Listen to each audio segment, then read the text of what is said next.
Question लेकर के JavaScript के अंदर। तो जावास्क्रिप्ट के इंटरव्यू में क्वेश्चन पूछा गया था, मैं आपको अभी शो करूंगा, लेकिन उससे पहले मैं आपको बता दूं कि इस वाले प्लेलिस्ट में वीडियो जाएगा, स्टेप बाय स्टेप देखिएगा।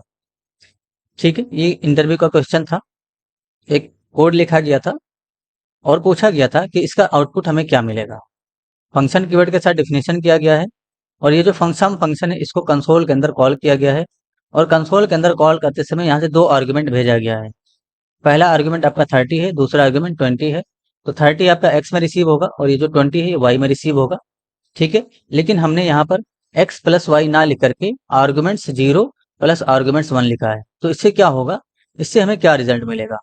तो अगर आप इस तरीके से लिखते हो तो इसका मतलब भी यही हुआ कि आप यहाँ पर x और यहाँ पर y लिख रहे हो। अभी मैं आपको बताता हूँ इंटरनली क्या हो रहा है। ठीक है, मैंने x प्लस वाई लिखा या हमने इस तरीके से लिखा तो इसका दोनों का बात एक ही है और आपको रिजल्ट मिलेगा 50, क्योंकि इन दोनों को जब आप जोड़ेंगे आपस में तो 50 रिजल्ट मिलेगा। इसको मैंने रिलोड किया, इंस्पेक्ट करके कंसोल में जाऊंगा तो नोटिस करिए हमें रिजल्ट में क्या देखने को मिला, 50।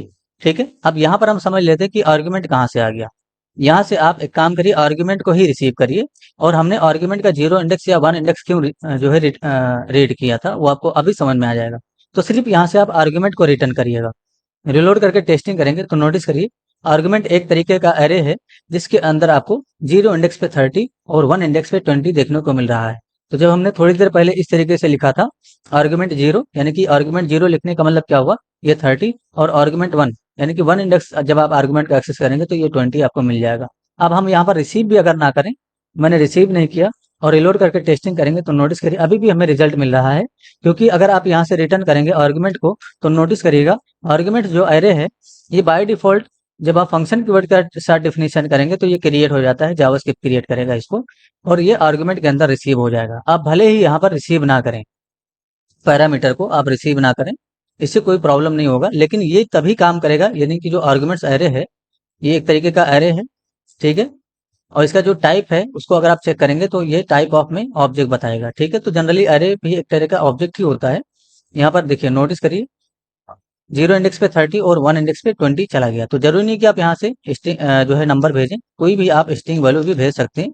तो वो आर्गुमेंट के 0 इंडेक्स पे जाएगा जो आपने पहले भेजा होगा और 1 इंडेक्स पे वो जाएगा जो आपने दूसरे इंडेक्स से भेजा, यानी कि दूसरे आर्गुमेंट पे भेजा होगा। तीसरा आर्गुमेंट अगर हम यहाँ से फिर से भेजते हैं आलोक, तो ये आर्गुमेंट के 3rd इंडेक्स पे स्टोर हो जाएगा। जाके रिलोड करके टेस्टिंग करेंगे, नोटिस करिए इस तरीके से हमें यहाँ पर मिल गया। तो जैसे जैसे आप पैरामीटर बढ़ाएंगे वैसे वैसे आर्गुमेंट के अंदर इंडेक्सिंग नंबर बढ़ेगा और वहां पर डेटा स्टोर होता हुआ चला जाएगा। तो थोड़ी देर पहले जो हमने लिखा था नोटिस करिए आर्गुमेंट्स 0 आर्गुमेंट्स 1, तो इसका मतलब क्या हुआ, आर्गुमेंट का 0 इंडेक्स यानी कि जो है आर्गुमेंट पे 0 इंडेक्स पे जो वैल्यू होगा वो यानी कि 30 और यहाँ पर क्या आ जाएगा 20, दोनों आपस में कैलकुलेट हो जाएगा। याद रहे ये चीज फंक्शन कीवर्ड के साथ डिफिनेशन करने में भी आपको मिलेगा, यानी कि जब आपने फंक्शन कीवर्ड के साथ डिफिनेशन किया होगा तभी मिलेगा। यही डिफिनेशन अगर आपका एरो फंक्शन का होता उस केस में आपको आर्गुमेंट इज नॉट डिफाइंड बताया जाता है, यानी कि जो आर्गुमेंट आप एक्सेस कर रहे हो ये इज नॉट डिफाइंड बताया जाता है। ये एक तरीके का आपका रेफरेंस एरर होता, आर्गुमेंट इज नॉट डिफाइंड, यानी कि आर्गुमेंट जो है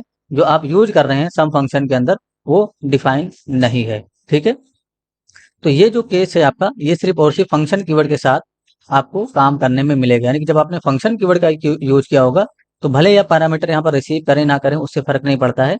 आर्गुमेंट्स के नाम से जो एरे मिल रहा है आपको बाय डिफॉल्ट जावास्क्रिप्ट दे रहा है उसी का 0 इंडेक्स रीड करेंगे तो आपको 30 मिल जाएगा और उसका 1 इंडेक्स रीड करेंगे तो आपको ये 20 मिल जाएगा और ये दोनों आपस में कैलकुलेट हो जाएगा।